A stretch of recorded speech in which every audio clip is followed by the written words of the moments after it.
three of them, and Mark Holton way back in, well, seems like another age now, but that was when Britain really came to prominence in this competition.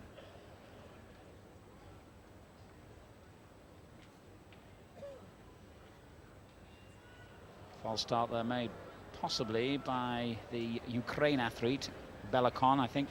Vladimir Belakon in lane 7. Well, it was very, very twitchy there. 2 or 3 athletes trying to anticipate the starter's gun, and away this time. Tulloch made a very good start, and in fact he's leading over the first 2 hurdles. Now Schwarthoff, the tall German, fourth from the left, comes strong. Tulloch trying to hang on for 3rd place perhaps. Oh, Schwarthoff wins it easily, and then there was a photo needed, I think, to sort out the other places. Tulloch made an excellent start, but lost his position somewhat over the final 3 hurdles when they all seemed to close on him on the line. Schwarthoff was away from it all, and undoubtedly the classiest winner in 13.37. And I think we'll need another look at the slow motion to decide the places behind him. But a good run certainly by Andy Tulloch, and he'll be looking at the big scoreboard where the pictures are displayed to confirm his finishing position. Well, I'm not sure, but I think he got 3rd there, and that's a terrific run from him if he did. As I said before, 5th was expected, so 3rd, beating some very fine athletes indeed, is a great performance from Andy if he's got that. There's the winner circled in the highlighted there. That's Schwarthoff of Germany. Watch Andy Tulloch on our far right. He got a good start. He had a yard or maybe half a yard on the rest of the other athletes, and he holds them up until about the 6th or 7th hurdle. They start charging after that, but there's not much in it. And Andy, I think, if we can go through the line, just holds on, I think, for 3rd place. It's preciously close. I think he gets 3rd there with Belakon getting 2nd, but we'll have to wait for the official photograph, of course. No doubt about the winner, Schwarthoff, the German. Well, sort it out, will you, for 2nd, 3rd, 4th and 5th places. As soon as we get it, we'll give you that result.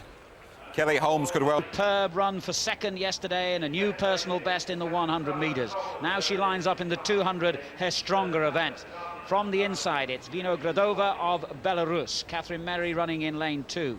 Sandra Myers of Spain is running for them in lane 3. Fomenko of the Ukraine in lane 4. We're going in reverse order down the line, coming to Catherine Merry there in 2. I'll just continue with the 5th lane, which is Silkanol of Germany, European indoor silver medalist, and 3rd of Germany made a very good start in lane 5. Catherine Merry running smoothly round the bend. Knoll of Germany still leading right in the center of the picture there.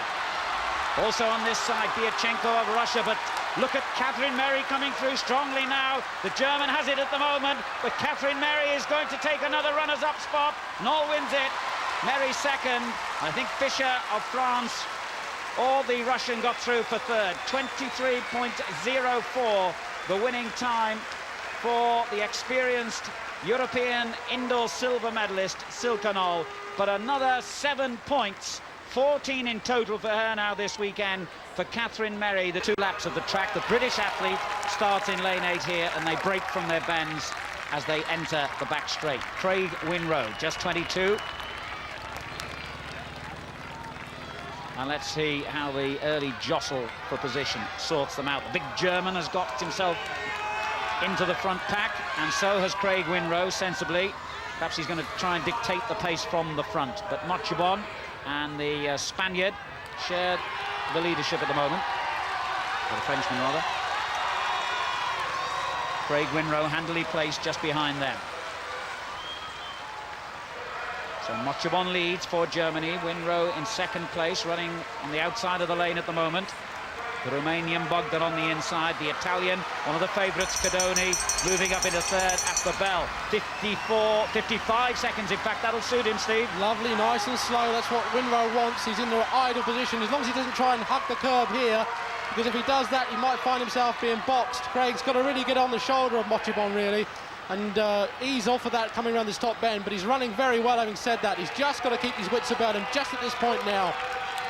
Mochamon leads for Germany. Winrow for Britain in second place. Cadoni of Italy third. There's a faller there. I think it was the Romanian who went down as Cadoni overtakes Craig Winrow and moves up to the shoulder of the leader. He really is a powerful man, this German, but he's tiring now.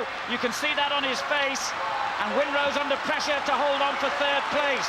But he's reacting well to that pressure. The German still leads. Cadoni's got a lot of work to do here to overtake him. Germany are going to get something of a surprise win here with the Italian second and Craig Winrow third for Great Britain. The winning time 1:48.12.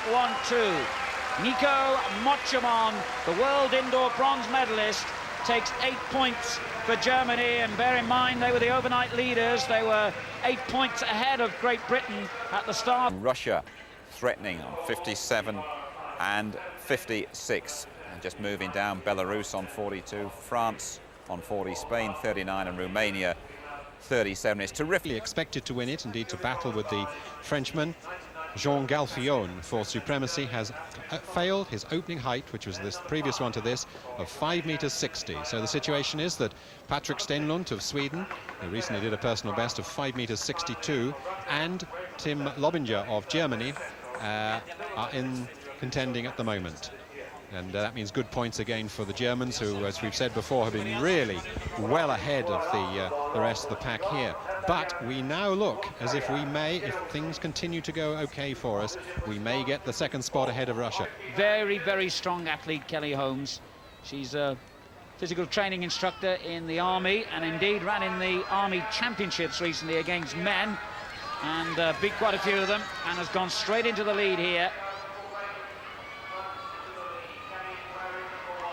Sure, a lot of you will watch that very popular TV program, The Gladiators. Well, Kelly Holmes qualified to appear in that program, but she's not going to take part because it actually clashes with the rather more important, if slightly less popular, perhaps, European Athletics Championships.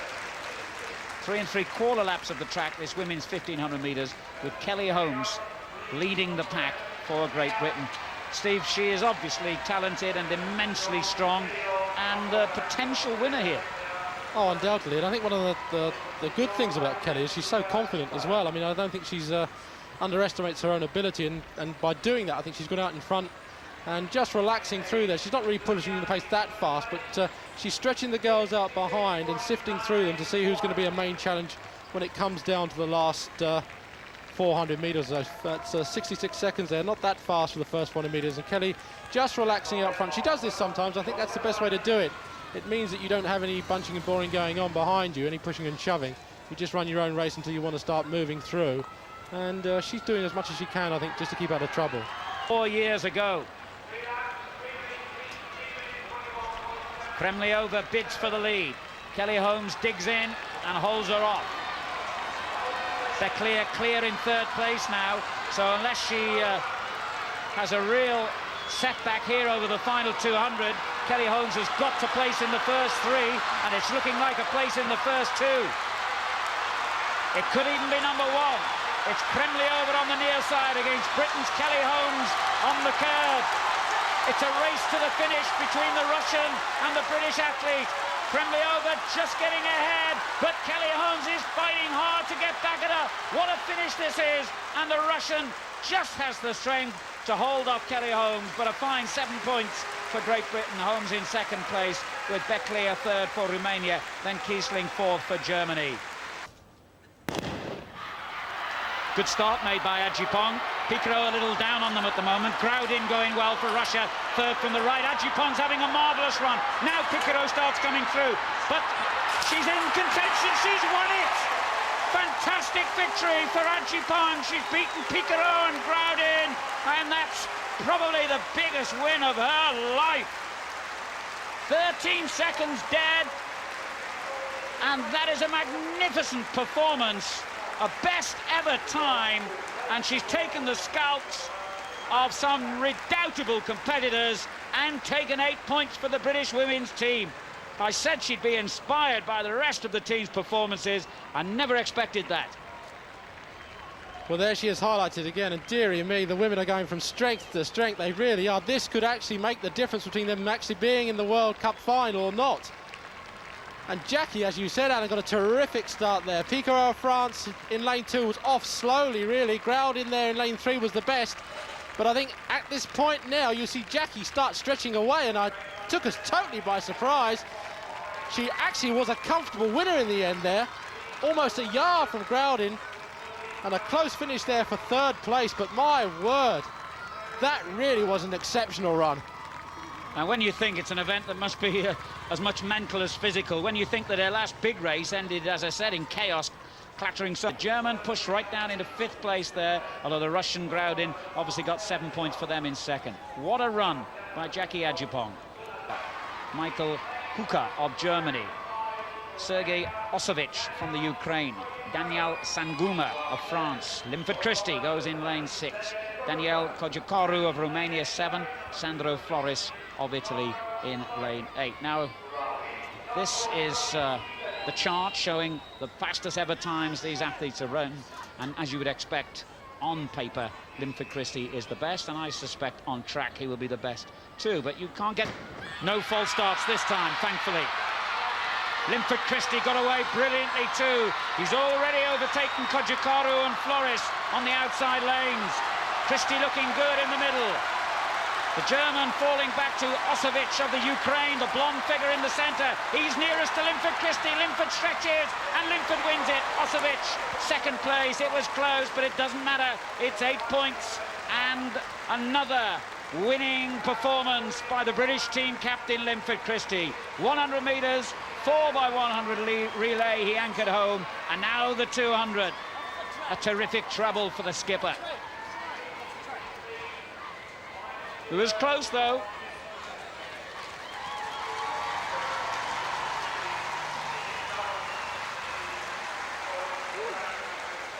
Well, I think the main danger we all thought was Sanguma on the inside of Linford, but you can see here the gap's already 3 or 4 yards on him.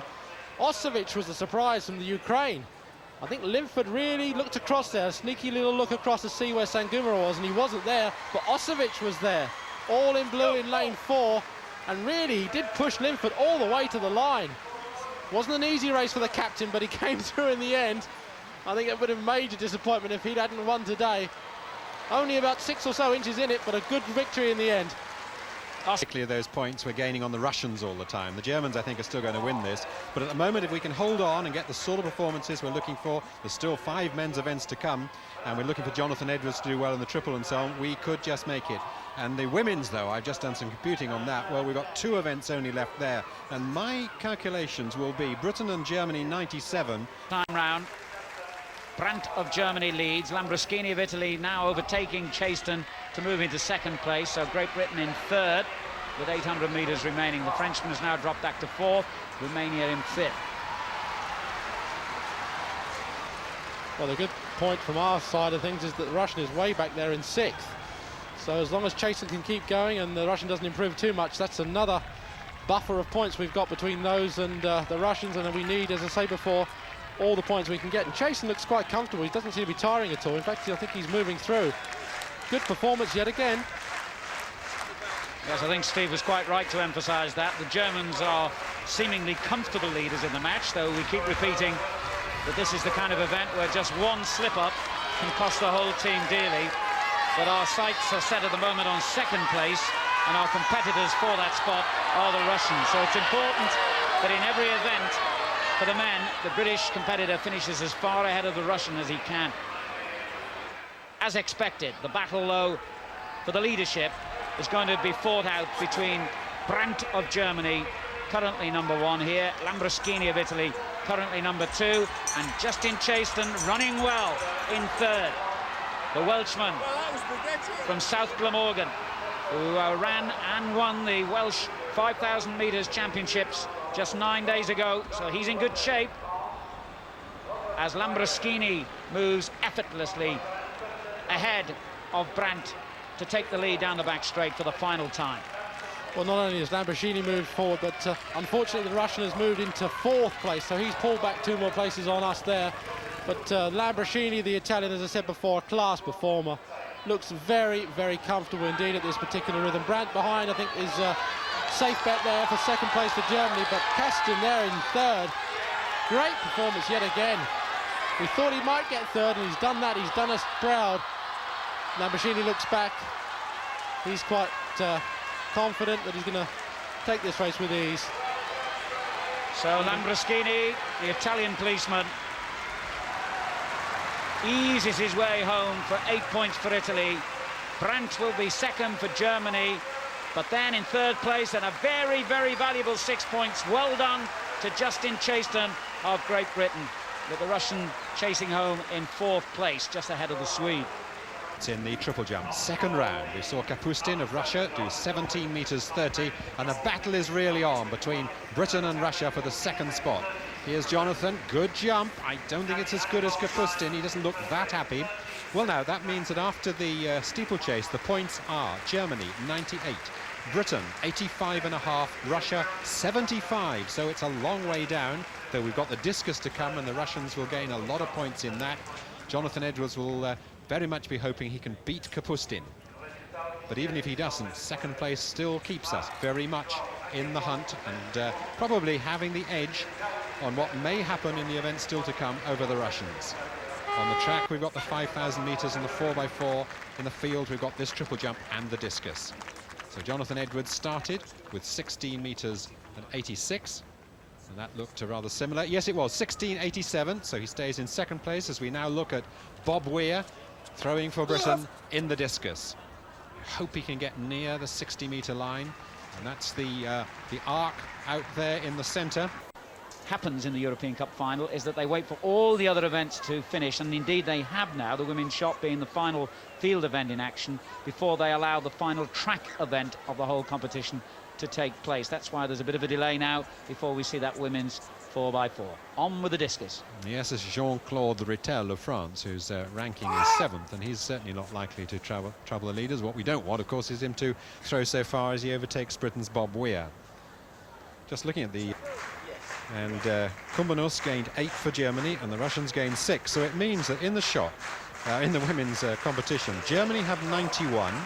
Both Russia and Britain have 89. It all depends who wins that 4x4 relay between the two favourites for that event, Russia and Germany. And I think that's more important, almost with due respect to him, than Jean-Claude Rittel of France, who has just thrown the discus 54 metres and leaving his best at 57.14.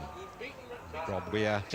Consultations here in the commentary box about what this all means, and I've got to bring in Steve Ovett, who I think has got a better idea than me. Basically, of course, Britain has to finish ahead of Russia, and preferably ahead of Germany, but even not as simple as that, Steve, is it? I'm glad you've given me this task, Alan. It's something which does need explaining very carefully, and I'm the man, obviously, for the job, as you know. Absolutely. Yes. Well, the Russians really, we've got to beat them. If we beat the Russians, that means we're through. So that's a simple fact of life. The other problem, obviously, is the Germans. Now, we've got to finish 3 places in front of the Germans. If we finish 2 places in front of the Germans, it means we're equal on points, but unfortunately, they've won more events. Therefore, they go through. So I think that's fairly clear. I'm slightly confused, as I think it's all been happening at the last minute, but I think that is fairly accurate. So that's what we are hoping for. If we beat... So the 1994 European Cup final for women reaches its climax, and what an exciting climax it promises to be, with Great Britain in contention for a place in the top 2, and therefore qualification for the European Cup final, or the World Cup final rather. This is the European Cup final, and this is an exciting finish, and this is a great start by Melanie Neath for Great Britain. This is just what we wanted, Steve Ovett. Oh, this is terrific stuff. Melanie has really blasted it. She doesn't know any other way of running, but she's taken it by the scruff of the neck, and she's tore around this first part of the race. Just on the inside there, the Russians also have got a shaver running well, but Neath really has run a storming leg.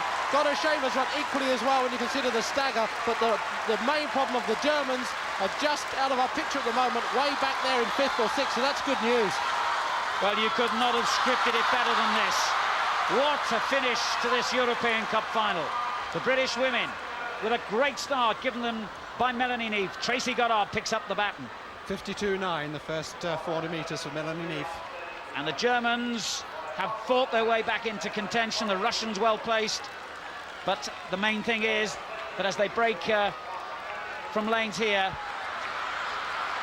Great Britain are in a good position, but I don't quite understand why Tracy Goddard is staying out wide there. No, it's not Tracy Goddard. Thankfully, it's the Russian that's run the whole leg out in her lane, which has mean that she's done us a tremendous favour there. That's unbelievable. Well, I was totally confused by that because she should have broken from lanes much, much earlier than that. She didn't, and that has suddenly given Britain a great hope. A great run too by Goddard. Well, what do you make of that, Steve? Well, I think it may have even handed us the World Cup on a plate there. By doing that, that means that we're actually in front of the Russians, and that's vitally important. 52-3-2 leg for Goddard to keep us well in contention, and Phyllis Smith now running for us in second place. Well, that was remarkable. Total inexperience, obviously, but you really wouldn't expect it from the Russians, who've got some work to do now to make up for that incredible error on the second leg. Well, great running by Phyllis Smith. Well, Phyllis Smith has run really well. The Russians closing, but we've got Sally Gunnell, don't forget, on the last leg, and I don't think anybody is going to overtake Sally Gunnell when she knows what she's got to do. It's neck and neck between Phyllis Smith and the Russian Andreeva, but it's Sally Gunnell against Goncharenko, winner of the individual 400 on the final leg. Remember, if Britain win here, if Sally Gunnell crosses the line first, then Great Britain will go to the World Cup final. What a finish this is! Great run by Smith, 51-1 leg. Gunnell has all the experience, has all the speed, has all the nerve. If it all comes together over this final 200, Britain have scored a great triumph here. Just listen to the noise in the stadium. Sally Gunnell can take the British women into the World Cup final here. Goncharenko sprints hard in the home straight, but Sally Gunnell's going to do it. It's a magnificent triumph by Gunnell, and the British women have made it. I do honestly believe that that run will have given Sally Gunnell as much pleasure as that World Olympic gold medal and that world record, because that was for the team, that was for the nation. And Gunnell's leg was 50.1, a fantastic performance. It means, as you say, Alan, that Britain go to the World Cup. Germany will win this with 98, Britain have 97, Russia have 95, the greatest triumph in British women's team athletics ever. Well, Peter said it all. This has been an historic weekend for the British women, and they deserve every moment of these joyous celebrations. Our best ever previous to today was third in Gateshead on that magnificent weekend for British athletics 5 years ago. 3 times we finished fourth. The British women led overnight by only a couple of points. It's been a day largely of British triumphs, but it was all in the balance when it came to that final event. There was a bizarre moment on the second leg when the Russian girl seemingly misunderstood the fact that she didn't have to run in lanes, and that, plus the magnificent performances by the whole British quartet, conspired to produce a United Kingdom victory. Well, it seems as if our cameraman was celebrating just as much as the women there, but a magnificent performance from all the women, not just the 4x4 team. Every single one of the women's teams must be patted on the back. A superb effort. Absolutely staggering race to finish on, and what a performance from the Russian women, really, who I cannot believe literally handed us that race by that second leg, Alan. The Russian woman running wide in lane 4 or 5 there all the way round, lost 30 yards or so, and we really did capitalise on that. We snatched it back and took us into the World Cup final. Fantastic, her team through to the World Cup. You can see the determination on there. She's overstriding a little bit, she's struggling a little bit. Elon's just done 16.92, so there's a new target. Edwards, he's down in third. And responds pretty well, but he's so consistent at the moment, the 16.80s, and he knows that's not quite enough. He hasn't got that extra bounce he sometimes has when he goes to 57, so just 1 round to go, and he's in third place now. So you would expect him to run well. They've got a fine tradition, of course, in the distance races. Just a lap to go now. He leads for France. Baumann in second place. The Russian is third, and Mayok has just dropped a place back off him. In fact, as the Romanian Ovidiu overtakes him. So we'll be looking for Mayock to force it now on the last lap to get as close to the Russian as he can. This is a surprise run by Bahar, as Mayock in the distance there does indeed respond, and it's better than we hoped for. He's moved through into third place now, although the Romanian's looking frisky, and he's got ahead of him again.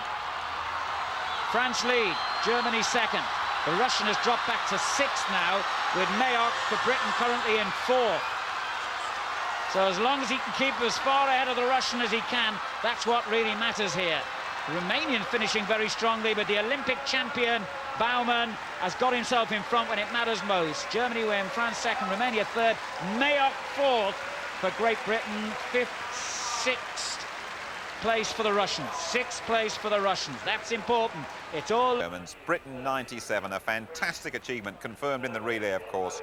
Russia on 95 and the Ukraine on 86. So can Roger Black and the boys bring Britain home in the top two and ensure that place in the World Cup at Crystal Palace? That's the big question. Let's see what the commentators think. Well, here's a man who a little bit depends upon. Here's Jonathan Edwards in the triple jump. It's the last jump of that competition, and he's in fourth place because two men have gone ahead of him.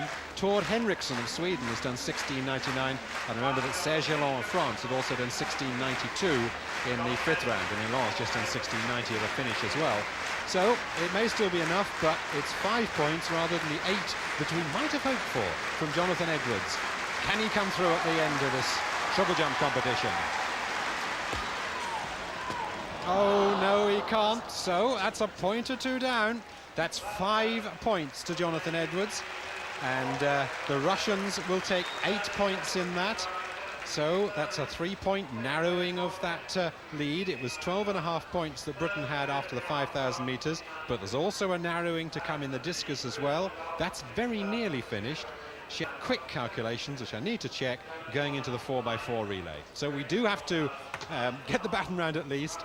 And of course, let's hope that our team can bring it home in style and win the event, because what more fitting finale could there be, Alan? 1, Ukraine in 2, France in 3, Great Britain in lane 4, Dwayne Ladejo running the opening leg for us, Romania in 5, Italy in 6, Sweden in 7, and Russia in lane 8. It's strange how things come around again, because in 1993, Russia got an excellent second place in this final event, the 4x4, and that really made our victory in that race irrelevant. But the points difference then was not what it is now. Britain has the upper hand going into this final race, and they'll all be inspired by what's gone before them. You can be sure of that. The Russians have got a good team here. Kolovatstov running the first leg for them. It's always difficult to sort out the leading positions on this first leg, as they do run in lanes. When they've broken from the bend here, we'll have a clearer idea. But what is clear is that Great Britain are off to a flying start. Brilliant run from Ladejo. Yeah, and his time 45.8. And what a moment for this young man who has the baton for Britain now. Adrian Patrick, a 21-year-old from the Windsor Slough and Eton club. It's his debut in a Great Britain vest, would you believe?